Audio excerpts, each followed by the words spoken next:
विद्यार्थी मित्रांनो, सह्याद्री ट्युटोरियल्समध्ये तुमचं स्वागत आहे. मॅथ्स म्हणलं की भीती वाटते इंटिग्रेशनची. अरे बापरे! भयानक टॉपिक आहे.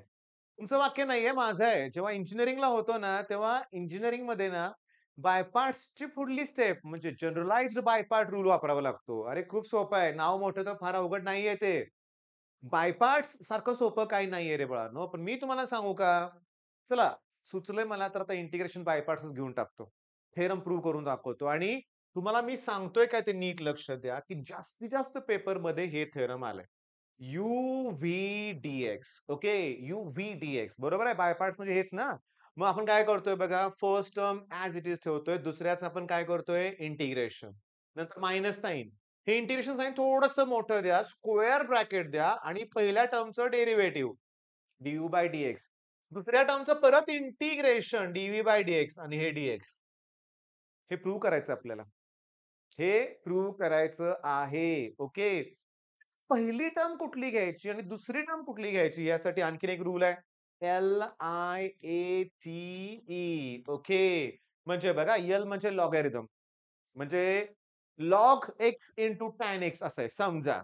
लॉग ही लॉगॅरिथम टर्म आहे. टॅन एक्स ही ट्रिग्नोमेट्रिक आहे म्हणूया आपण. पण एल अगोदर आहे ना, मग लॉग अगोदर टॅन नंतर. ई रेस टू टर्म असेल एक्सपोनेन्शियल सगळ्यात शेवटी. साइन इन्व्हर्स, कॉस इन्व्हर्स असेल तर लॉग नंतरचा क्रम आहे. अरिथमेटिक असेल, ट्रिग्नोमेट्रिक आणि एक्सपोनेन्शियल. मग हा क्रम महत्वाचा आहे.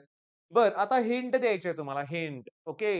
याच्यामध्ये पहिली तुम्हाला हिंट काय, सबस्टिट्यूशन काय करायचं आहे, तुम्ही व्हीच्या इंटिग्रेशनला डब्ल्यू अझ्युम करायचं. ही पहिली हिंट. मग व्हीचं इंटिग्रेशन जर डब्ल्यू असेल, देअरफॉर डब्ल्यूचं डेरिव्हेटिव्ह व्ही येणार. विषय संपला. ओके. विषय इथंच संपतोय. समजून घेण्याचा प्रयत्न करा. ओके. म्हणजे बघा डी-डब्ल्यू/डी-एक्स ची व्हॅल्यू काय येणार आहे? ठीक आहे व्ही. बरं, आता सगळ्यात महत्वाचं आता इथं डेरिव्हेटिव्ह काढायचं आहे. तर इथं डी/डी-एक्स डेरिव्हेटिव्ह घेताना तुम्ही यू आणि डब्ल्यू घ्यायचं आहे. यू आणि डब्ल्यू फिनिश थेरम. मी नाही शिकवणार पुढचं तुम्ही करायचंय. आणि आपली सीरीजमध्ये असंच सुरू आहे. मी तुम्हाला फक्त हिंट देतोय. काम तुम्ही करताय. तर तुमच्या कामाचं श्रेय मी रिझल्ट नंतर घेणार नाही. मी 20 वर्षात कधी असं बोललो नाही, की ह्या मुलाला केवळ माझ्यामुळेच मार्क पडले. नाही रे, मी फक्त मोटिव्हेट करतोय. काम तुम्ही करताय. मी तुम्हाला सांगू का 3-4 महिन्यापूर्वी एका मुलाचा आपण इथे व्हिडिओ घेतला होता. त्याला प्रश्न विचारले होते, की "अरे काय अडचणी आहेत? काय मुलांसमोर प्रॉब्लेम आहेत?" शुभम वागडोळे. तुम्ही जर रेग्युलर फॉलो असेल तर तुम्हाला व्हिडिओ आठवत असेल. पण मी अभिमानाने सांगतोय तो 70% चा मुलगा माझ्या ऑफलाईन क्लासचा टॉपर आहे आजचा. दिवस-रात्र अभ्यास करतोय, अभ्यास घेतोय पण मुलांचा. वाढवला ना त्याचा कॉन्फिडन्स मी. मिळालं की यश मला. पण मी असं म्हणू का, नाही शुभम वागडोळे केवळ माझ्यामुळंच त्याला जमलं. तर कधी म्हणणार नाही लक्षात घ्या मी. कारण त्याने केलाय अभ्यास. असं करत नाहीत मुलं ही दुर्दैव आहे लक्षात घ्या. मग चला बाय पार्ट्सचं हिंट काय? डब्ल्यू हे सबस्टिट्यूशन. व्हीचा इंटिग्रेशन डब्ल्यू माना. डब्ल्यूचं डेरिव्हेटिव्ह व्ही येणार आणि याचं डेरिव्हेटिव्ह काढा. ओके, मग करू?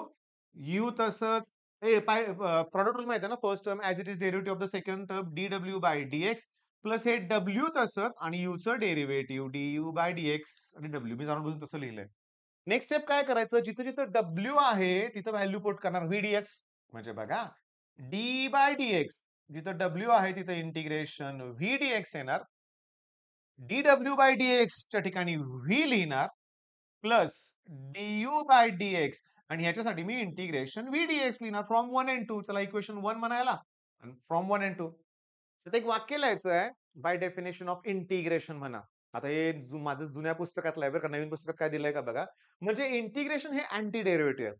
मी जेव्हा मी इंटिग्रेशन घेणार, इंटिग्रेशनल डेरिव्हेटिव्ह कॅन्सल. फक्त एवढं शिल्लक राहणार. ओके. फक्त इंटिग्रेशन. जेव्हा इंटिग्रेशन साइन देतो तेव्हा डी लिहावं लागतं. मग यूव्हीचं इंटिग्रेशन डी लिहिलं. जेव्हा इंटिग्रेशन साइन तेव्हा मी स्क्वेअर ब्रॅकेट देतोय. त्याला बघा जेव्हा इंटिग्रेशनचं साइन दिलं तेव्हा मला डी लिहावं लागलं आणि बाळांनो झालंय थेरम. हेच आपल्याला प्रूव्ह करायचं होतं. मग ज्यांनी कधीच अभ्यास केला नाही ती मुलं काय म्हणतात मला माहितीये का? "सर इथे तर मायनस आहे, प्लस आलंय कसं काय?" अरे बघून तर घे नीट. तुम्हाला हे प्रूव्ह करायचंय.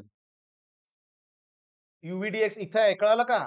मग ऑब्व्हियसली ही प्लस टर्म इकडे आल्यावर काय होणार आहे? मायनस. झालंय प्रूफ. 5 मिनिटं, 4 मिनिटात. ओके. होतोय की नाही अभ्यास? हिंट महत्वाच्या आहेत. आत्ताच्या आत्ता लिहून दाखवा.